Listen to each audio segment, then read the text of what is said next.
Alright, greeting everyone, and today we will play chess, okay?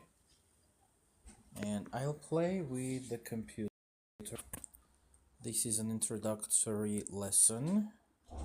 We are just learning, so I'll play with the computer and level 1. I'm choosing the simplest level so that I can comment more. Let's have 30 minutes so that I can comment as long as it takes. Okay, so the computer is the white player and he did a classical move. He moved his pawn from e2 to e4. As you remember, we have the numbers and the letters. Let me see if I can draw with this live. No, I think unfortunately we cannot. Alright. Now, what I can do is I can respond him in a similar way. I can move my pawn from e7 to e5. This is a defense move. And I teach chess also to teach logic and thinking. So with each move, with each action, you have consequences.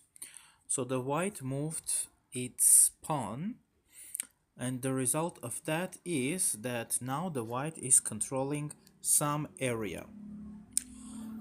If I move my other pawn from d7 to d5, that pawn can take my pawn.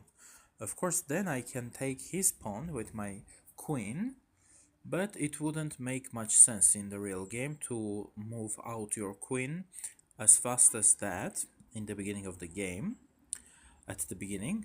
So I'd just defend my interests. Alright, now his knight came to f3. Okay, let me just take a screenshot just for the beginners in case if you don't remember. Here are the letters, as you can see, and here are the numbers. Okay, so when I say f3, here is our f, yeah, and let me choose another color, maybe this one. Here is our f, yeah, and here is our 3, so f3. Okay, learning these letters and numbers, learning to follow the game with these letters and numbers is very, very useful. Okay, now the horse can take my pawn on e5, and I can either defend my pawn or I can mirror the white player. For instance, if I take my horse from g8 to f6, if the knight takes my pawn, I will take his white pawn. But for now, I'll just defend myself, okay? I'll be playing in the defensive mode. But the white has an advantage. Okay, the white didn't use his advantage. If he had moved that knight to b5 here, blue, color blue here, he would have then taken my knight. Sorry, the bishop. Yes, if the bishop was here, then the bishop could have taken my knight. And that would be a smart move, but this is the computer and we have it on level 1, so this is a very modest move. However, even now, he can kind of harm me if he wants to. Again, logic, okay? Action, consequence. Cause and effect, okay? These words, cause and, effect. Or action and consequence or result, okay? These are important concepts. So now, why chess is great for people who understand the value of thinking, analyzing, and mental processes, whenever the other side is doing any move, it results in some changes for you as well. Right now, this bishop is here, so the bishop is controlling all these lines. Here we see that the bishop can potentially take this pawn on f7. Okay, and chess is excellent for learning to plan. So if you want to learn how to plan ahead, and how to do some tricks, yeah, the chess is excellent for that. So if the knight takes my pawn here, then the white will be very powerful, because the knight will also control 1, 2, 3, this same area. So then some interesting things can happen to me. Okay, so for now, I think the computer won't do that because it's level 1. But in real life, what would I do? I would strengthen the defense. My pawn right now. See, we have. Let me draw again. Okay. Right now, we have only this horse, which is defending my pawn. And theoretically, if the white takes this pawn, I could take it with my horse. Yeah, it is defended.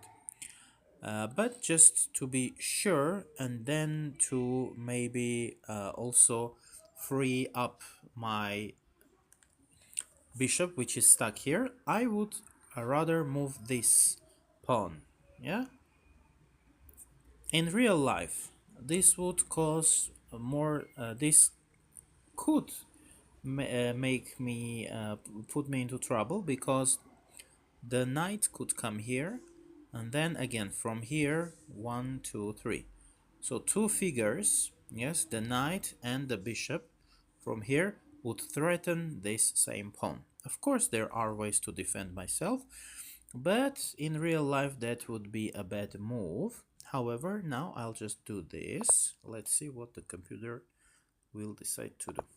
Oh, okay. Yes, the thing is, this knight right here is defenseless. Let's have a look. So actually, this could work in case if this pawn was here, because in that case this bishop here would have backed the knight. But oh, hi Ando, actually exams, like exams of English, okay, let's have it this way. First I'll finish with chess, and then I'll answer your comments on exams. Okay, so stick with me for like 20 minutes, I think, and then I'll talk about the exams. Okay. Yeah, but now this horse is all alone. So chess is also interesting. You're welcome, Andojan.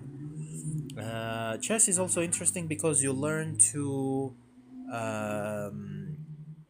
make schemes and to defend one player. Let's call it a player, yeah? It's like learning to work as a team.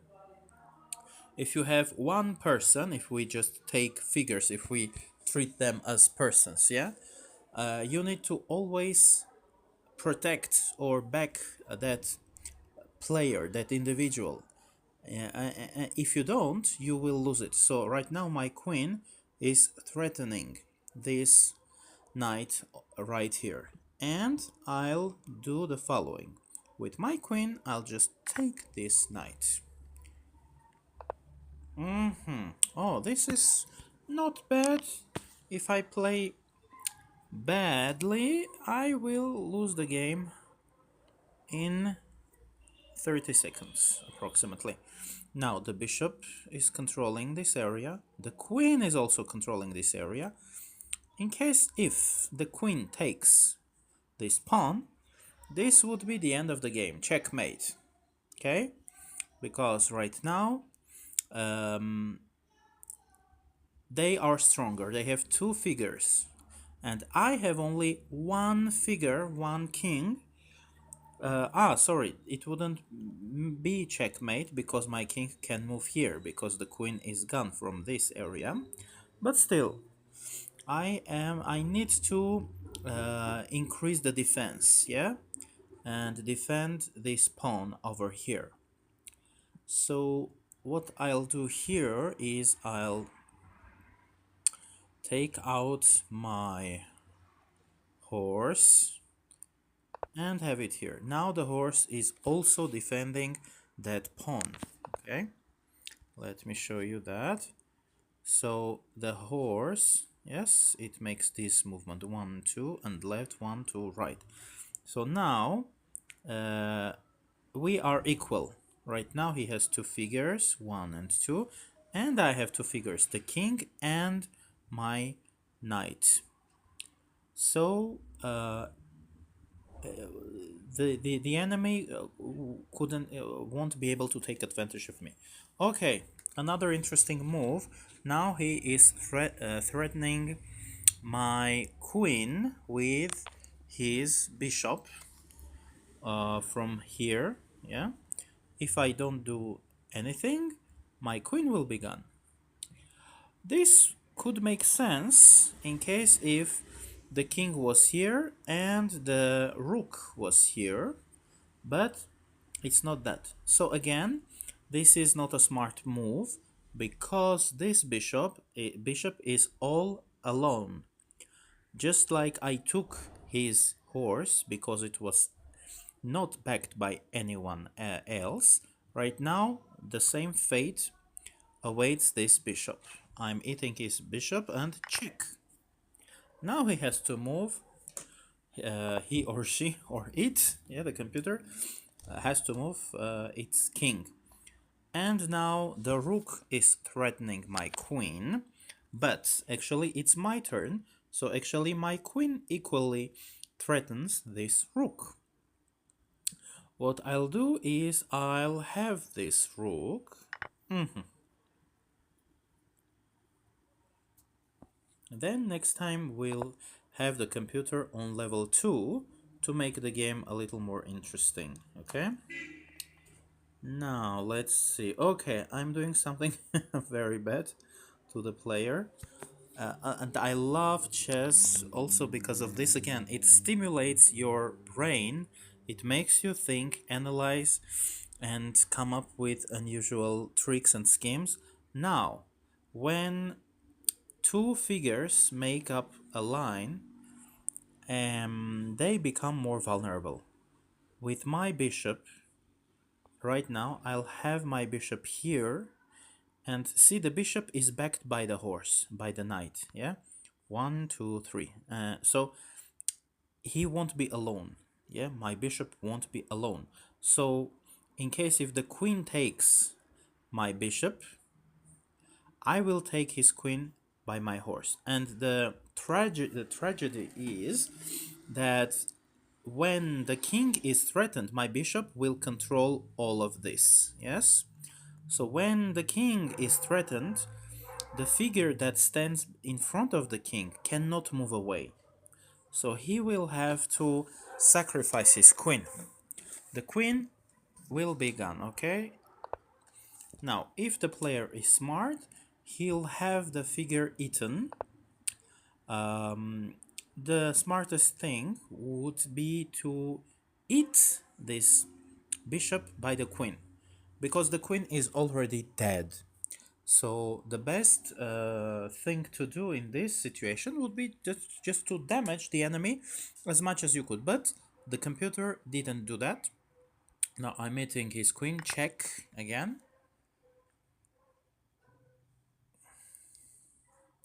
Well, this is dumb. He could have taken my knight by this pawn on g2. Yeah, pawns eat like this. Yes, they move straight ahead, but they eat only perpendicularly. Okay, so this is not smart.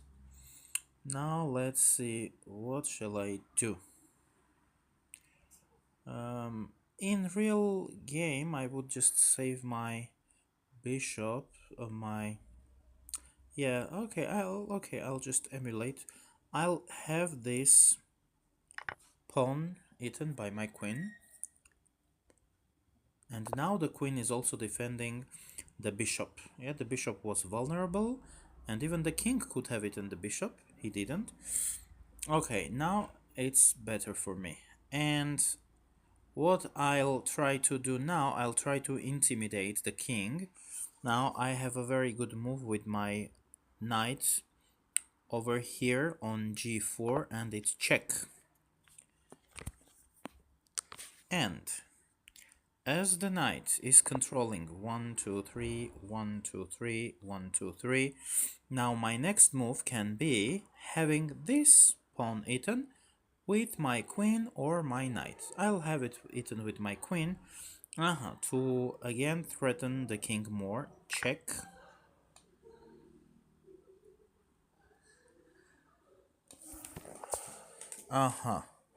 Alright, well, I can harm him more if I'm not careful enough. I may lose my queen, for instance, and this is also interesting. Cause and effect, cause and effect.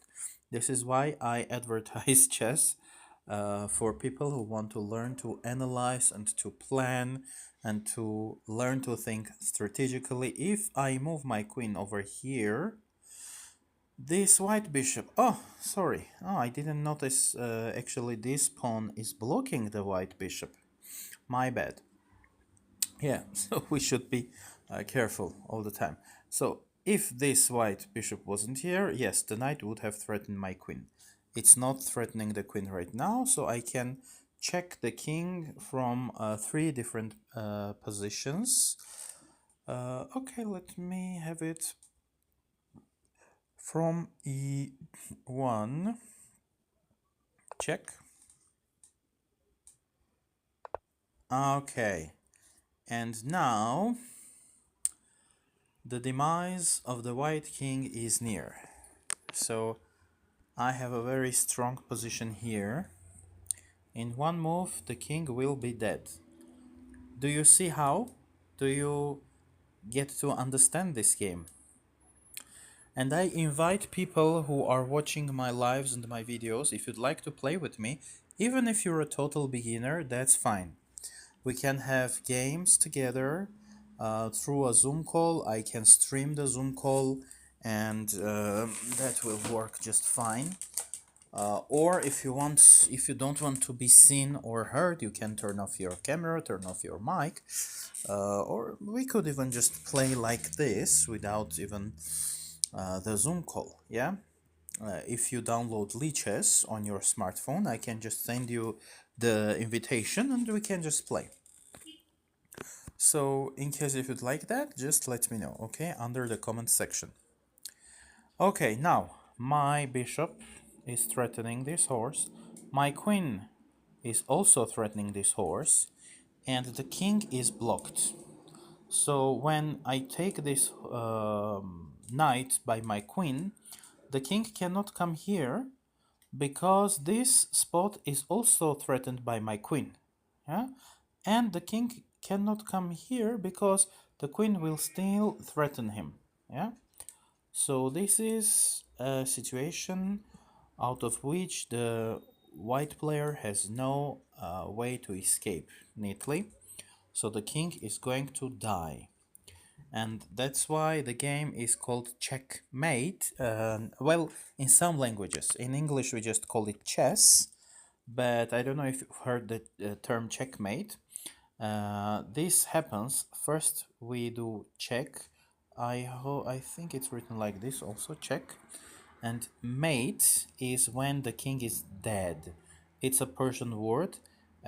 Check is Shah in Persian. It was the ruler, yeah, the monarch. And mat means is dead. If I'm not mistaken, even in Hebrew, mat is dead. Yeah, we can check that after the game. So checkmate means the Shah or the monarch is dead. So when we finish the game, the victorious side proclaims checkmate. It means your king, your your Shah is killed. It's dead. So there it is. Checkmate. Can you see it? Oh, I wasn't able to screenshot that little few seconds. Those little few seconds here, we had the message, checkmate, black is victorious. So this is it, our first game. I hope you get to understand how things work. You need to play a lot. Yeah, you need a lot of practice. This is how we learn new skills. And I'll just repeat myself those words: cause and effect, action and consequence. These concepts are very interesting. I love the philosophy of Ayn Rand, Objectivism. Let me share with you Ayn Rand escape reality quote.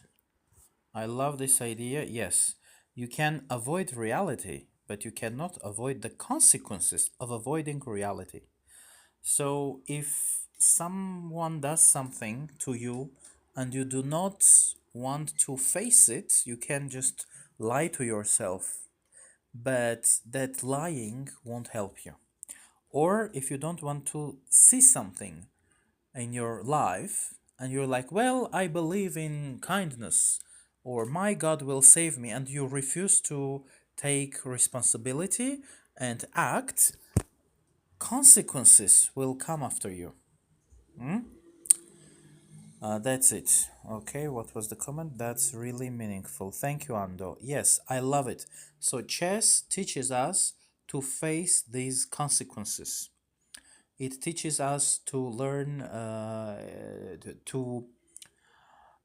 it teaches us planning. Like you learn to plan your own steps, your own moves, and you also learn to assess the moves of your enemy. And that's very interesting and that's very useful in the game and in real life. Okay, so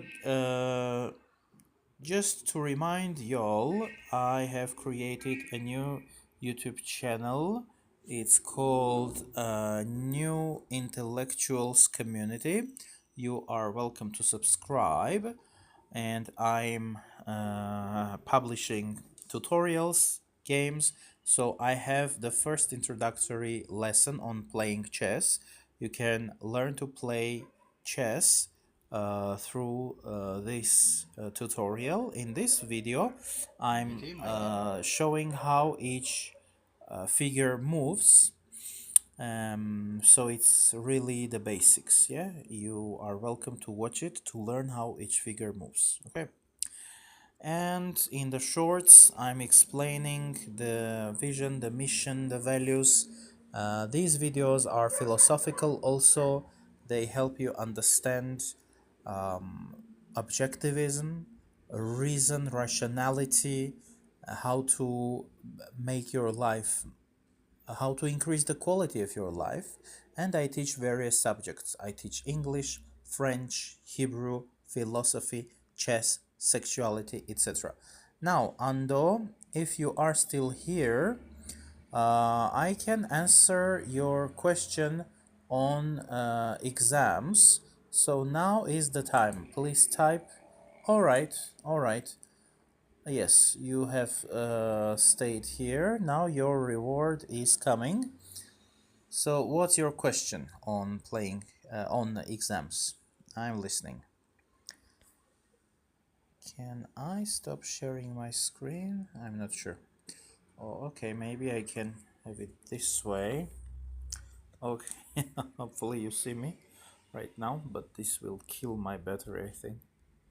It will be too heavy for my smartphone. Yes, Ando, you had a question. What was your question about? About exams. What type of exams?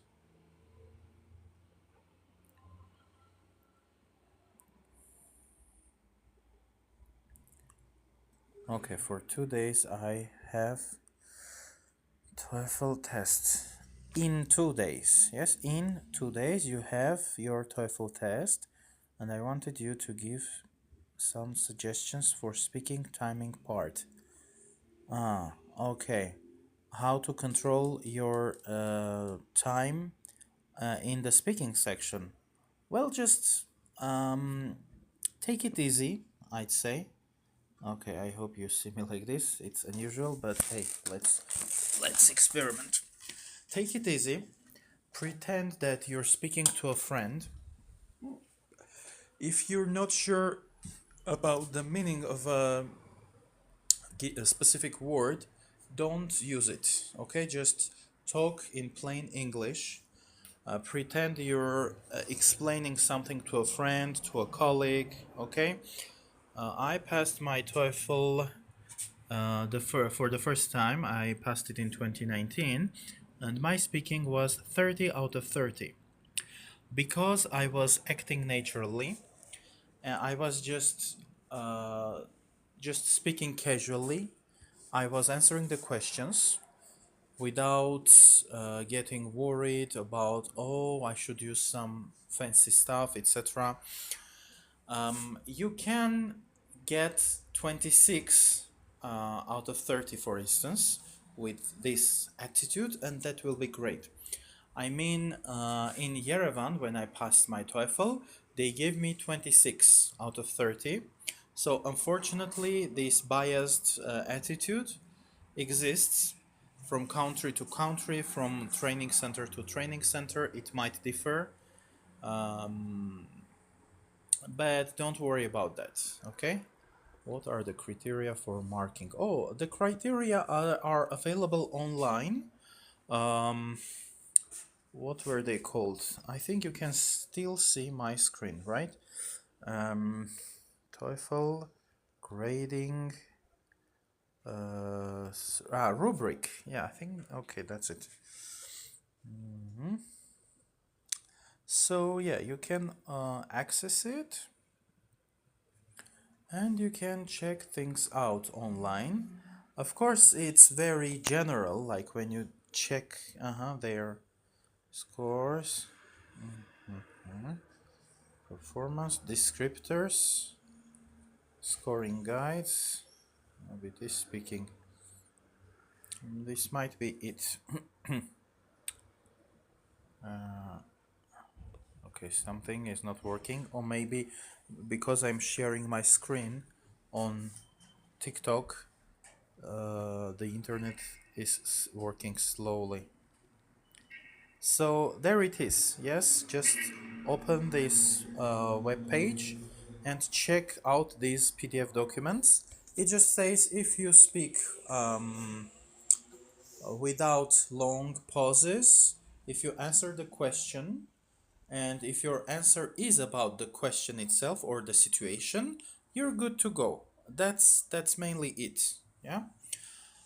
If you didn't understand the question, if you misunderstood some nuances, for instance, maybe the conversation was about the campus and you thought the conversation was about a bus ride to the campus, that will take away some points from you. But my advice is don't worry, just go with the flow, just listen, take your notes, and answer as if you were answering to a friend or to a colleague. Okay, that's it. So, that's it, guys. Thank you, everyone, for being with me. I hope everything is recorded on my live and I'll upload this to YouTube. Ando says, okay, thanks. And the last question is that, is it okay to write 340 words for integrated writing? Um, just follow their guidelines, okay? If they ask for 250 words, try to write between 230 to 260 words. You have these things online. Just type TOEFL integrated writing word count. Yeah, if I just do it right now for you, TOEFL integrated writing word limit word count. Yes, so okay, 250 to 300. So you want 340. I remember that with IELTS they don't mind if you go overboard, but still the advice is don't overdo it, okay? So 300 words or 310 words, that will be fine, okay? So good luck with your TOEFL exam tomorrow or the day after tomorrow. And you can write me, okay, on TikTok, um, and just let me know how you did, okay? Actually, it would be interesting if you don't mind. We could make some video material. I could kind of interview you because that information will be useful and interesting to others who will be taking their TOEFL test later. How was it? What type of questions you had? You don't have to remember everything and tell me everything. Just overall, yeah, your experience of the exam. All right, guys. High five to y'all and see you soon. Have a good one. Bye bye.